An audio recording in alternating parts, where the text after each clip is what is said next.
Dave Gleason, welcome back to the Soccer Queens podcast. Thank you so much for having me on again. I appreciate it. I think you're the perfect person to come on to the podcast today to talk about the concern a lot of parents are having with their kid freezing during competition. And they are good athletes, but come game time, they really struggle to perform. So before we get into your tips, why don't you just give the listeners a reminder of who you are and who you work with? I've been in performance and soccer training for 35 years. Pains me to say that, but it's true. I specialize. My wheelhouse is in kids. I owned a gym for 15 years that all we did was performance training for kids 6 to 18 years old. I have to say my favorite age group is that middle school age group for boys and girls because there's so much change happening that I feel like as professionals, if we can help them navigate through that stage of their life into high school, it just sets them up for success moving forward. So I've been lucky enough to contribute to podcasts like Erica's and some industry resources and textbooks and speaking engagements. The only thing I love more than coaching kids is coaching coaches. So I know that Erica, you have a vast audience, and I'm really excited to share our message with them today. Awesome. Yeah. And I think this conversation will be really valuable for coaches as well to help those players who really struggle to do well in games. They might be doing amazing in practice, but come game time, it is tough for them. So this is great for coaches and also parents. And I think my listeners on this podcast are like 70% parents. So it should be a fun discussion. Now, there was a post in, I think it was a soccer parenting group, Hmm. where someone expressed concern that their kid is a great soccer player and they just really struggle in games. It's like they just aren't motivated. They lack that energy and that explosiveness to get to the ball, and they just kind of don't look like they're trying. And Hmm. you left an amazing comment on that post. And I really want you to get into today how to navigate this and how parents can handle this type of situation. Okay. Yeah, I think that's how we reconnected this time around. And every so often, because you and I are in these forums because it gives us an opportunity to see what parents and players and coaches are really struggling with. And every now and then I will comment, and I felt like this warranted a comment where I could just so give a little bit of perspective. So, to put it in context, this was for, I believe, a 10-year-old boy who loves the game, is super passionate, practices on their own in the backyard. From the parent, this is from a mom, the perspective was they were super fast and had a powerful foot and, a good little athlete, an early succeeder, as you and I would term them, Erica. They're succeeding early at 10 years old. They're still so young. But when it came to the matches, the games, there was a lot of frustration from the parents, especially, not necessarily the player, but the parents, about how their performance wasn't matching what they would see in practice sessions or certainly like in the backyard. And even he's one touch passing, he's just deferring to other players, and which for a 10-year-old that's actually very advanced to be one touch passing at that level because they're still very egocentric as boys, especially. So if I see a boy one touch passing, I want that kid on my team because that's going to open up the game for everyone. But um so yeah, it was a pretty charged um post, and really what prompted me to respond in some way, and the perspective that I wanted to give, I'll talk about in a minute. But the last part of the post, I don't know if you remember this, is it's driving his dad crazy, and his dad's really on him right after the games, and that's driving me crazy. And you and I, that just gave me chills because you and I have talked about this in the past where this game, this beautiful game is a safe place. It should be their safe place, their place to express themselves as young people growing up and be creative and make mistakes and learn from them and learn how to be a great teammate and all the great things that come with playing sports. And my initial response inside was leave him alone. It's not about you and what your perception is in terms of how he or she performs on the field at any given time. I think as parents, it's tough. I'm a parent. I have two older boys, both played at a super high level. I have a bonus family now with three other boys. They're all athletes. The youngest is 12. He's a soccer player. He plays soccer. Um, so I'm still in it and I see this and I understand you can get frustrated, but you have to remember a few things. And I just want to start with this. No player ever, in my opinion, plays horribly on purpose, especially a young man who, for all intent of purposes, in every other aspect of his life, is driven and is passionate about the game and practices on their own. In my neck of the woods, that's one of the biggest issues I see with skill development is lack of self-practicing and uncoached practicing in the backyard, either solo or with friends. So he has everything you would ever want. Seems like there's a great attitude. I'm going to be straight up with this one. Parents, sometimes we need to back off. We need to be back off and be their parents in terms of, I loved watching you play today. I love you. Start with I love you. I loved watching you play today. Now, in this case, if you really want to get out, get some information from this player in terms of how they think they're doing, because that's important. Um, don't say anything after the games. Don't say anything. I love you. I loved watching you play today and be quiet. When I made this shift as a parent, and that's why I gave you guys this context aside from being a professional in this field for so long, is because I've made the mistakes too. And I don't want you to do that at the expense of your children. So when I learned to say, "Oh, Trev, I love you so much. I loved watching you play today." Zip, I'm driving. All of a sudden, when he was ready, whether it was 5 minutes later or when we were almost home from a match from wherever, "Dad, did you see that one play?" And I'm like, "Oh yeah, bud. What did you think of that?" Well, and then he just starts talking. And then it's, "Dad, why do you think I couldn't blah, blah, blah? Or what could I do next time? Or I was so upset that I missed that shot."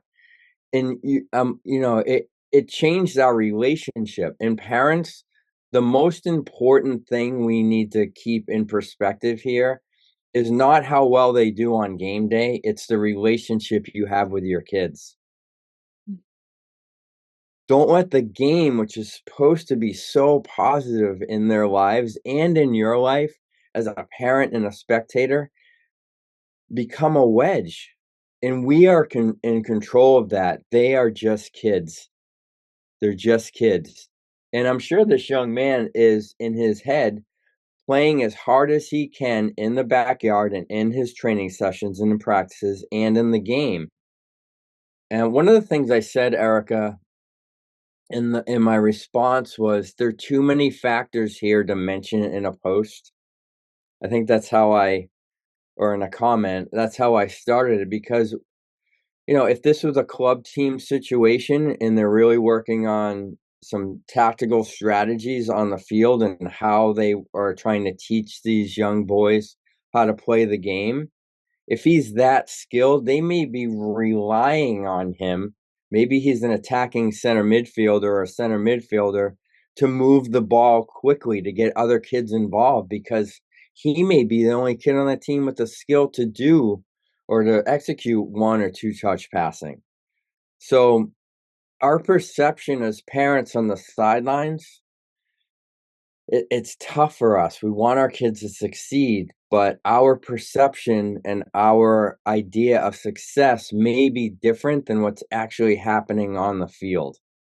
And I know that makes sense to you. I hope that makes sense to the listeners and the viewers out there. There's so much involved with this topic.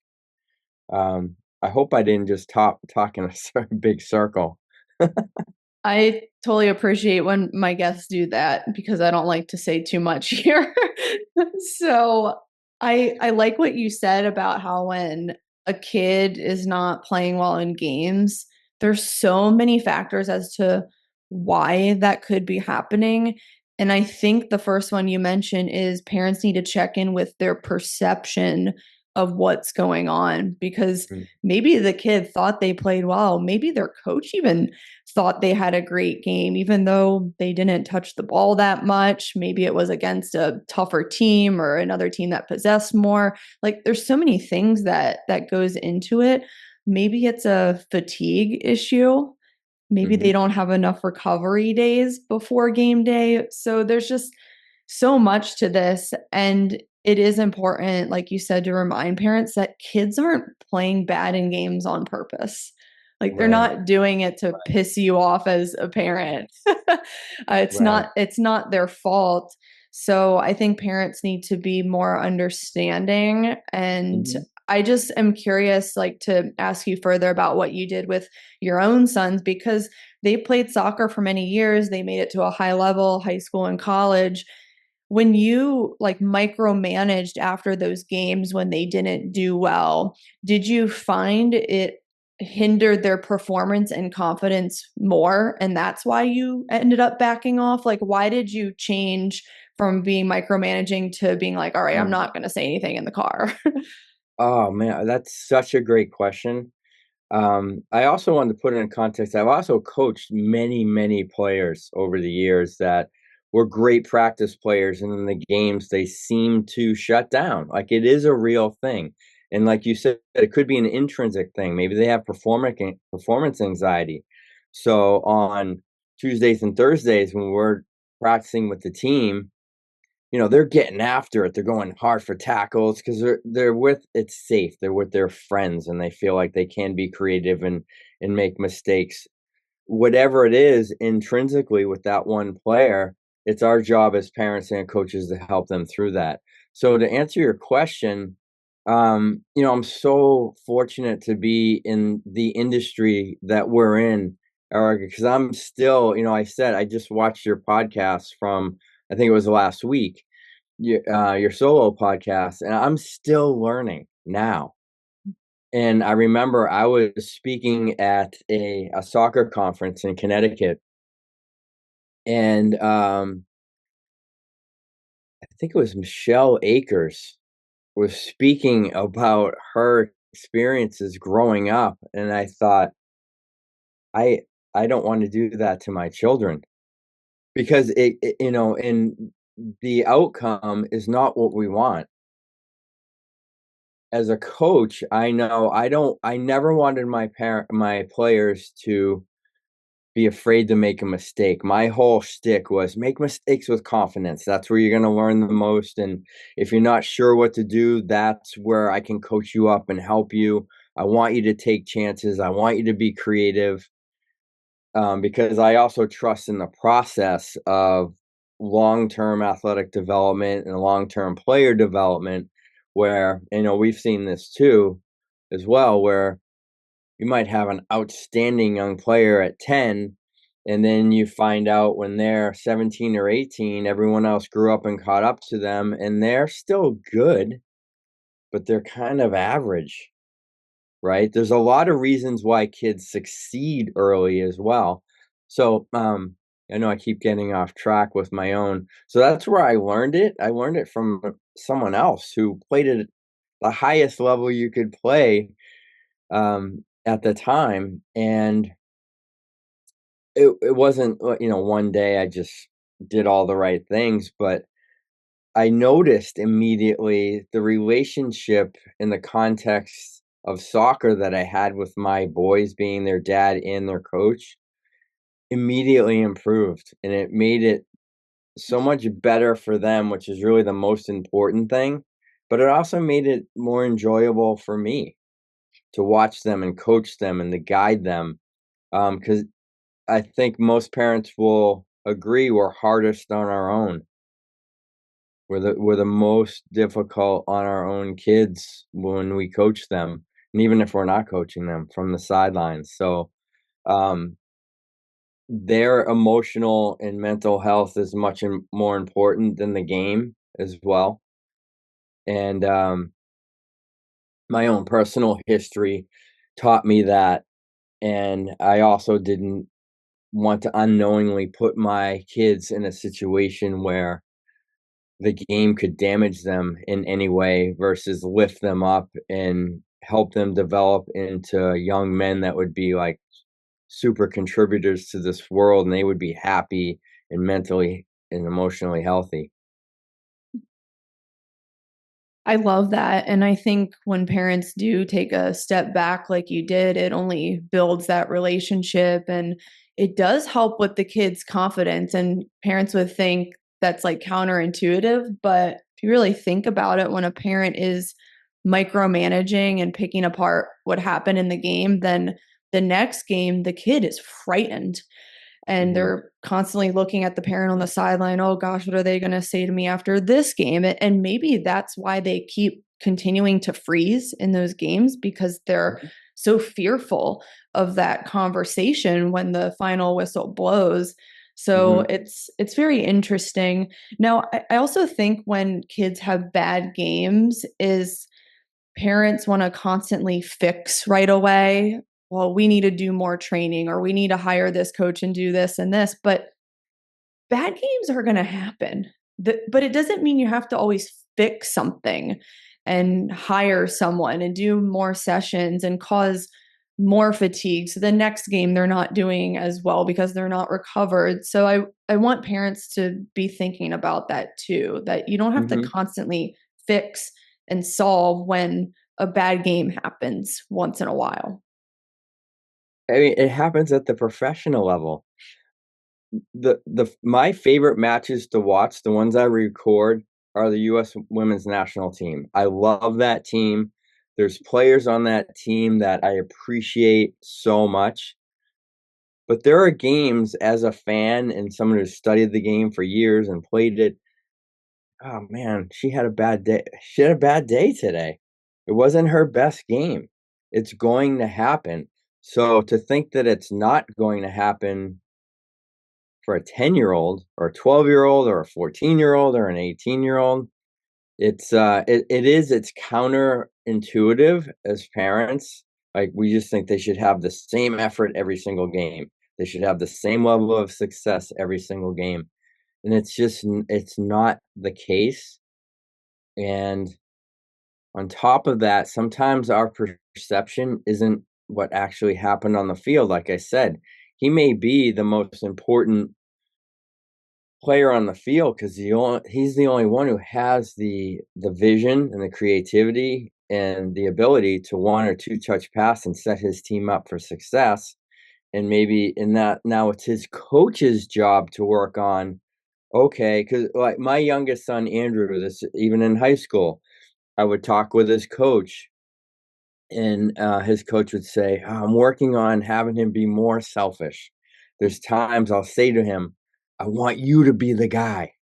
Like, take someone on, be creative. If it doesn't work out, it's fine." Because Andrew, super highly skilled, he would one and two touch. He loved setting up his buddies for success.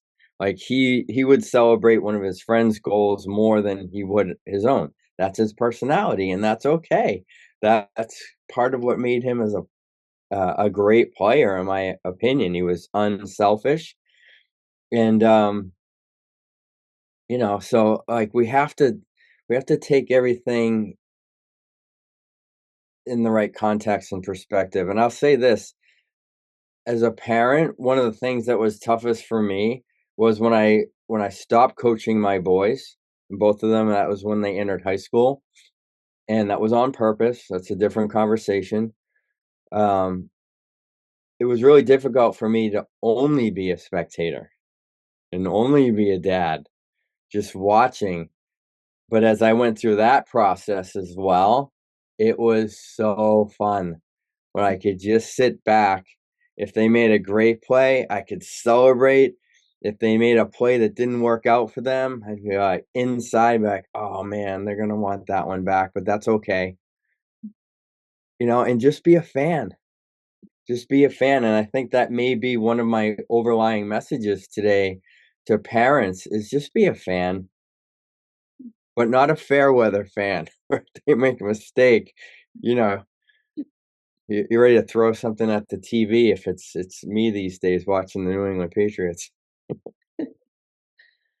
Steve, I think that's such great advice. And I think a lot of parents will ponder on this discussion and just really ask themselves, can I sit back, be a fan, and just enjoy, just support? And especially for the younger kids, just let the clock do its job, let the cards play out. Because, like you said, a 10-year-old who maybe doesn't look as confident in games, maybe by the time they're 14 they finally blossom and they Mhm. grow into that confidence, and then they're really showing up. So with the Yeah. really young kids, you just don't know what's going to happen, so it's not really worth micromanaging it and trying to fix it. It's not, and the other side of this balancing act is I've coached many players that in practice, I'm thinking, "Where are you today?" Like, they're not practice players. Effort does not seem to be there. It seems like they're not trying to tactically do what we're asking, or from a skill perspective, they even care, but in the games, what? Like, okay. Am I gonna get on them in practice when they can perform so well in the games? Like, as long as there's development over time, not game to game, not within one in the context of one game or one training session, is a development over years. That's the most important thing, and, so we have practice players and we have game players, we have players that are good in both, and that's what makes up sports, right? I do want to come back to, you mentioned performance anxiety, and then we can just Mhm. wrap this up. But I think parents need to look at themselves and ask, is there anything I'm doing that is inducing anxiety in my kid on game day? Whether it's how I'm talking to myself in the Mm. car on the way to the field, or maybe my body language on the sideline. So just really think about, is anything that I'm doing amplifying this performance anxiety and making them more Mhm. nervous when they step on the field? Absolutely, and have conversations with your kids about that. There are parents that I know are overbearing before the game. They're overbearing. There are parents that are we've definitely heard parents from the sidelines that are overbearing during the game. After the game, are you walking off the field saying, "Oh, those 2 shots you missed," you know? There's a right and a wrong way, but not but, ask. Talk to your child, like, "Hey, before the game, do you wanna talk about, like, the game that's coming up and who you're playing, or do you just wanna have your earbuds in and kinda get yourself, like, ready? Like, what's best for you?" Because it's about them. It's not about us. It's not about us. It's so difficult to keep that perspective consistently, but the more you do that, the better your relationship will be with your kids, and I can almost guarantee the better they'll play. They will be free to play the game that they love, so have those conversations with them. I will say there's definitely too much after, there's definitely too much in the beginning before the game and during, so find that balance. during the game can definitely spur on anxiety where they don't want to fail. They're more afraid of failing than, you know, confident in just trying something, trying to score a goal. I used to say to the teams that I coach, be brave on the field, but not necessarily like brave going for a hard tackle or, you know, some precarious situation on the field. That requires some bravery as well. Be brave enough to focus solely on the ball, keep your head down, ankle locked, and drive that ball in the back of the net. Because when there's a lack of confidence, there's that hesitation, and we've all seen it as parents and coaches, that little bit of hesitation, that little bit of, "Oh, man, if they just hit that with confidence, that would have been a great pass or a great shot or a great play." When there's hesitation because of a lack of confidence and that anxiety of, "What if I don't score?" Right? Instead of, "I'm scoring." And if they miss the next time they have the ball, we want them saying, "I'm gonna score this time." If they miss the next time they get the ball, "I'm gonna score this time." My best year as a player in college was, when I got to that point. And I used to say to the guys on my team, "This year, there's not a shot I don't like that I took."